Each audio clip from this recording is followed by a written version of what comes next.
अस्सलाम वालेकुम students, welcome to my channel BS software engineering academy. आज के लेक्चर में हम डिस्कस करेंगे business and technical education ENG 201 का लेक्चर नंबर 5, जिसका टाइटल है effective communication defining objectives. First of all हम इसके आउटलाइंस देख लेते हैं। In this lecture you will learn, इस लेक्चर में हम लर्न करेंगे डिफाइनिंग ऑब्जेक्टिव्स के किसी भी ऑब्जेक्टिव को कैसे बयान करते हैं। डॉक्यूमेंट का पर्पस क्या होता है, एक्सप्लिसिट पर्पसेस और इम्प्लिसिट पर्पसेस का लास्ट लेक्चर में मैंने बहुत अच्छे से इसके एक्सप्लेन किया था। तो नेक्स्ट हम देख लेते हैं एक्सप्लिसिट पर्पसेस में क्या होता है। To provide information, to give instructions, to pursue the leader, to enact और prohibit something. Implicit purposes to establish a relationship, to create trust and establish credibility, to document actions. Next हम देख लेते हैं defining your communication. इन सबको हम one by one अब discuss करेंगे। First of all है defining your communication objectives. Defining objectives, अपने मकसद को बयान करना। आप जो डॉक्यूमेंट लिख रहे हैं उसका पर्पस क्या है, उसका आप क्या कहना चाह रहे हैं, बेसिकली उसका पर्पस क्या है। जो किसी भी कम्युनिकेशन का जो ऑब्जेक्टिव होता है बहुत अहम रोल अदा करता है, बहुत इंपॉर्टेंट होता है। Defining objective determine what your document need to accomplish to be successful. आप ये जानें कि आपका डॉक्यूमेंट किस कौन से आप वर्डिंग यूज़ करेंगे तो वो सक्सेसफुल अकम्प्लिश होगा। Defining the objectives of your communication is extremely important, बहुत इंपॉर्टेंट है। Defining objectives has a strong link, किसी भी कम्युनिकेशन के लिए डॉक्यूमेंट का उसका ऑब्जेक्टिव बयान करना एक स्ट्रॉन्ग लिंक क्रिएट करता है आपके दरमियान और आपकी आइडियंस के दरमियान। नेक्स्ट है purposes of writing document purpose. Document should be created for explicit purpose or goals that both the writer and the reader would readily agree on it. Document को इस तरह से क्रिएट करना चाहिए, इस तरह वाज़ह मकासद और उसके गोल्स होने चाहिए ताकि उसे रीडर जो पढ़ने वाला है, आप तो लिख रहे हैं, राइटर और रीडर दोनों उससे एग्री हों। Although there are many explicit purposes for create a scientific and technical document, there are 4 general categories. किसी भी डॉक्यूमेंट को एक्सप्लिसिट पर्पस के लिए उसके 4 उसके बेसिक पर्पस होते हैं। To provide informations, to give instructions, to pursue reader and to enact something. उसका मकसद होता है कि पढ़ने वाले को आप इंफॉर्मेशन प्रोवाइड करें, इंस्ट्रक्शंस दें, पढ़ने वाले को उसके परस्यूड करें कि वो उसको रीड आउट करें। इन एक्ट डू समथिंग, या कुछ भी लाइफ में मूवमेंट हो। में points to keep in mind while writing a documents, एक हमें डॉक्यूमेंट्स को राइट करते हुए जो पॉइंट्स अपने माइंड में रखने चाहिए। Make the explain purpose clear, उसका जो पर्पस है वो क्लियर होना चाहिए एट द बिगनिंग, उसके स्टार्ट में of your document, so that अगर आप उसके ऑब्जेक्टिव को उसके स्टार्ट में क्लियर आउट कर देंगे तो वो रीडर को वो क्या करेगा, अट्रैक्ट करेगा कि मेरे को उसको मज़ीद भी पढ़े। तो ट्राइट कि आप उसको उसके डॉक्यूमेंट के स्टार्ट में ही उसको क्लियर कर दें, ठीक है। You may also need to identify the person, the agency और द कॉन्टैक्ट रिक्वायरिंग और ऑथोराइजिंग द डॉक्यूमेंट और research. In addition to explicit goals, our writer almost always write with unstated but still extremely important implicit goals in mind. Among the most common of these goals are to establish a relationship, to create trust and credibility. और किसी भी इसका common मकसद ये होता है कि आप उसके दरमियान रिलेशन पे एक ट्रस्ट होता है, क्रेडिबिलिटी होती है, so that the reader will write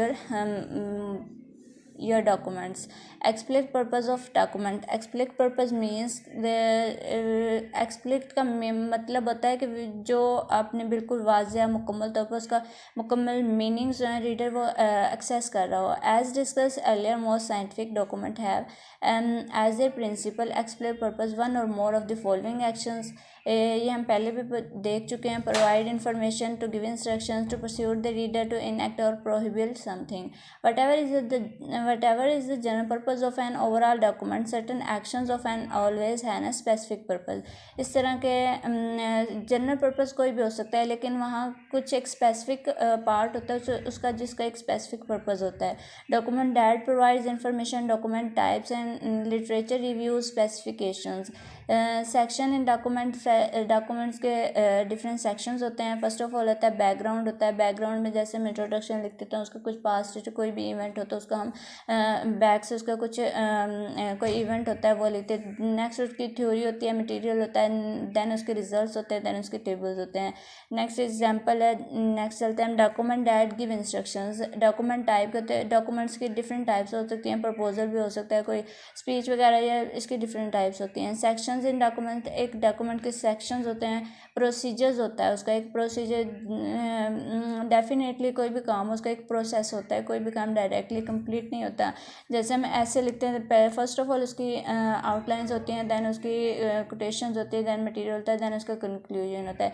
इस तरह कोई हर एक काम का एक प्रोसीजर होता है। नेक्स्ट हम देख लेते हैं document meant to pursuit the reader. Document का मतलब क्या होता है कि वो रीडर को परस्यूट करे, कि वो उसको रीड आउट करे। डॉक्यूमेंट्स टाइप्स देख लेते हैं, प्रपोजल है, रिकमेंडेशन रिपोर्ट्स हैं, जॉब एप्लीकेशन लेटर्स हैं, रिज्यूम्स है, जॉब्स वगैरह के लिए आप सीवीज वगैरह ये सब इसमें आ जाता है। Sections in document and discussion conclusion recommendations. Discussion होती है उसका एक सेक्शंस डॉक्यूमेंट्स में जो होते हैं उसके रेकमेंड किया जाता है कि ये आपके लिए बेनिफिट है, आप ये किए। उसका डिस्कशन उसके टॉपिक के ऊपर हो रही होती है, देन उसका कंक्लूजन होता है। Documents type two enact something.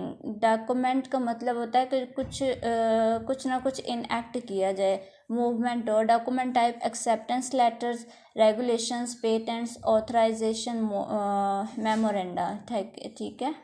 Then implicit purposes of purpose. Implicit explicit का मतलब होता है कि जो क्लियरली हो, क्लियरली मीन उसके मीनिंग्स एक्सेस हो रहे हैं। Implicit purpose mean the purpose which is not clearly stated in the document. जिसका पर्पज डॉक्यूमेंट में क्लियरली जो है वो स्टेटेड ना हो। Keep your implicit goals in mind when writing a document. Keep your implicit goals आपको mind में रखें जब आप राइट करें कोई भी document. In addition to explicit goal, writers almost always ये अब कॉमन गोल्स जो होते हैं, टू एस्टैब्लिश अ रिलेशनशिप, उसका एक रिलेशनशिप क्रिएट करना, to create trust and establish credibility, to trust और एस्टैब्लिश क्रेडिबिलिटी क्रिएट करना है, टू डॉक्यूमेंट एक्शंस। डॉक्यूमेंट ये थ्री इसके कॉमन गोल्स हैं जो होने चाहिए। टू एस्टैब्लिश रिलेशनशिप का क्या मतलब होता है? कॉमन कम्युनिकेशन का मतलब सिर्फ ये नहीं होता कि आप सिर्फ इंफॉर्मेशन कन्वेज कर रहे हैं, बस इसका मतलब है कि आपके दरमियान और आपके लिसनर के दरमियान जो आपको सुन रहे हैं, ये या राइटर है या रीडर है, जो भी हैं, तो आप ऑडियंस और रीडर के दरमियान एक स्ट्रॉन्ग लिंक क्रिएट होता है इससे जब आप कम्युनिकेशन कर रहे होते हैं कहीं पे भी। A well written letter of inquiry for example can begin a professional connection that may last for years. Readers of research report often initiate long and fruitful correspondence with the author. Even seemingly impersonal documentation and instructions can, if writer carefully to address a user need, establish a positive relation between the user and the procedure of the product. To create trust and establish credibility, an underlying goal of all technical and scientific writing is to the great reader to trust the writer credibility. Trust और establish credibility, आपके और audience के दरमियान trust एक important चीज़ होती है, वो होना चाहिए। Scientific and technical writing is based on precisions. Accordingly any technical or scientific document should justify the reader confidence in the accuracy of its content, style and organisation. अगर किसी भी टेक्निकल साइंटिफिक डॉक्यूमेंट में आपको reader का style, उसके content, उसके organisation, उसके confidence का आपको मालूम होना चाहिए। Carefully qualify statement that need to be qualified में काम्स डेटर मे रिलीज पोजिशन में इनके लॉन्ग माहिदे ना नहीं होने चाहिए। To document action scientific engineer managers often use, जो साइंटिस्ट होते हैं, इंजीनियर्स होते हैं, मैनेजर्स होते हैं, वो क्या कहते हैं परमानेंट रिकॉर्ड्स के लिए, थॉट्स के लिए, या कह सकते हैं कि आप सबूत के लिए वो क्या कहते हैं रिटन डॉक्यूमेंट्स टाइप करते हैं। और जो one of the primary difference between most of the forms of written and spoken communication is that writing can be fairly permanent, whereas speech vanishes.